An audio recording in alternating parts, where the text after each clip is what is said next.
안녕하세요 여러분. 오늘의 놀라운 기사 내용은 워렌 버핏의 94번째 생일, 그에게 배우는 5가지 인생 교훈, 그리고 더 높은 이자율이 다가오고 있습니다. 실업률도 더 높아집니다. 에 관한 것입니다. 우선 좋아요 버튼을 누르고 채널 구독 및 알림 설정도 잊지 마세요. 여러분의 관심과 지지가 저희에게 큰 힘이 됩니다. 첫 소식은 오마하의 현인이라 불리는 워렌 버핏의 94번째 생일을 기념하며 그가 우리에게 전해주는 5가지 중요한 인생 교훈을 소개해드리겠습니다. 세계에서 가장 성공한 투자자로 손꼽히는 워렌 버핏은 단순히 돈을 버는 방법뿐만 아니라 삶을 살아가는 데 있어서도 많은 통찰을 제공하고 있습니다. 그럼 지금부터 함께 알아보겠습니다. 워렌 버핏은 94년의 인생에서 수많은 성공을 거두었지만 실패 역시 많이 겪었습니다.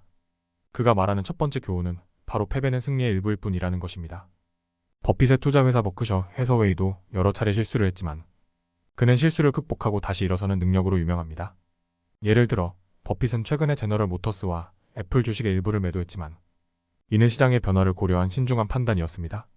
하지만 그의 가장 큰 승리는 가이코, 어메리컨 익스프레스, 코카콜라와 같은 기업에서 나왔습니다.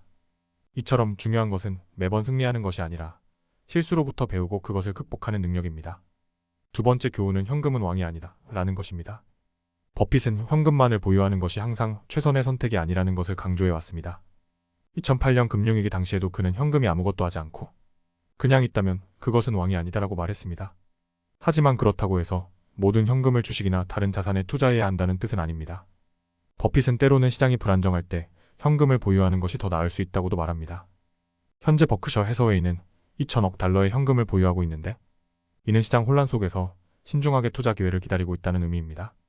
세 번째 교훈은 마음을 바꾸는 것을 두려워하지 마라입니다. 버핏은 한번 주식을 사면 오랫동안 보유하는 전략을 주로 사용하지만 상황이 변하면 전략을 수정하는 것도 중요하다고 강조합니다. 예를 들어 그는 뱅크 오브 어메리카에 대한 초기 회의적인 입장을 바꿔 2011년에 50억 달러를 투자했고 최근에는 다시 일부 지분을 매각했습니다. 이처럼 버핏은 시장 상황과 기업의 실적에 따라 유연하게 대처하며 이는 성공적인 투자의 중요한 요소임을 보여줍니다. 네 번째 교훈은 CEO가 아닌 기업을 사라는 것입니다. 버핏은 어리석은 사람도 운영할 수 있는 사업에 투자하라는 말을 자주 합니다. 이는 기업의 성공이 특정 인물에 의존하지 않고 그 회사의 기본적인 가치와 구조에 달려있다는 의미입니다. 특히 많은 사람들이 테슬라의 일론 머스크와 같은 카리스마 있는 CEO에 투자하는 경향이 있지만 버핏은 기업의 본질적 가치를 먼저 고려해야 한다고 말합니다. 이는 장기적인 투자에서 안정성과 성공을 가져오는 중요한 원칙입니다.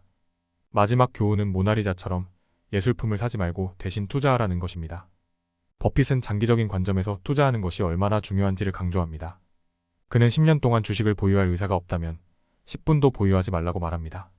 이는 복리의 힘을 극대화하는 투자 철학을 잘 보여줍니다. 예를 들어 버핏은 만약 프랑스의 프랑스와 1세가 모나리자를 구매하는 대신 그 금액을 연간 6%의 수익률로 투자했다면 오늘날 프랑스의 금고에는 1조 달러가 더 있었을 것이라고 비유합니다. 이는 장기 투자와 복리의 중요성을 극명하게 보여줍니다. 지금까지 워렌 버핏이 우리에게 전하는 5가지 중요한 교훈을 살펴보았습니다. 이 교훈들은 단순히 투자에 국한되지 않고 우리 삶의 모든 영역에서 유용하게 적용될 수 있습니다. 버핏의 생일을 맞아 그의 지혜를 되새기며 우리의 삶과 투자 전략을 다시 한번 점검해보는 것은 어떨까요? 두 번째 영상은 2024년 8월 30일자 월스트리트 저널의 기사를 바탕으로 글로벌 경제와 금융시장의 중요한 변화들을 분석해보는 시간을 갖겠습니다. 더 높은 이자율, 실업률의 변화, 그리고 금과 은 시장의 전망까지 지금부터 자세히 알아보겠습니다. 최근 미국 연방준비제도 패드가 이자율을 인상하면서 그 여파가 경제 전반에 미치는 영향이 점점 더 두드러지고 있습니다. 제롬 파월 연준 의장은 일자리 시장의 추가 약화를 추구하거나 환영하지 않는다고 밝혔지만 현실은 그렇지 않을 수도 있습니다. 8월 일자리 보고서에 따르면 고용은 소폭 증가할 것으로 예상되지만 실업률은 현재 4.3%에서 더욱 높아질 가능성이 큽니다. 이는 다음 달에 예상되는 25베이시스포인트 금리 인하의 길을 열어줄 수 있지만 심각한 고용 악화가 발생할 경우 연준이 50베이시스포인트 인하를 선택할 가능성도 배제할 수 없습니다. 이러한 변화는 한국 경제에도 큰 영향을 미칠 수 있습니다. 이자율이 높아지면 가계부채와 기업의 대출 부담이 증가하게 되며 이는 소비와 투자 위축으로 이어질 수 있습니다. 특히 한국의 수출 중심 경제 구조에서는 글로벌 수요 감소가 직격탄이 될 수 있습니다. 다음은 금과 은의 가격 변동에 대해 살펴보겠습니다. 최근 금은 비율이 800일로 유지되면서 은이 금에 비해 저평가되고 있다는 분석이 나왔습니다. 스프라트 머니의 보고서에 따르면 은 가격이 앞으로 큰 상승을 보일 것으로 기대되고 있습니다. 금 가격이 온스당 2,300달러에 도달할 경우 은 가격은 28.75달러로 예상되며 금이 2,500달러에 이를 경우 은은 31.25달러로 상승할 것입니다. 그러나 전문가들은 올해 말이나 내년에 은 가격이 더 크게 상승할 가능성을 언급하고 있으며 이 경우 은의 초기 목표는 35달러 이상이 될 수 있습니다. 이는 귀금속 시장에 관심 있는 투자자들에게 중요한 시사점을 제공합니다. 한국에서도 최근 금과 은에 대한 관심이 높아지고 있는 만큼 이 시장의 변동성을 주시하는 것이 필요합니다. 마지막으로 대형 기술 기업들의 AI 투자 증가에 대해 이야기해 보겠습니다. 2024년 상반기 동안 마이크로소프트와 미터와 같은 대형 기술 기업들은 AI와 클라우드 사업에 대한 투자를 크게 확대할 계획입니다. 이는 반도체 분야를 포함한 AI 관련 산업에 긍정적인 영향을 미칠 것으로 예상됩니다.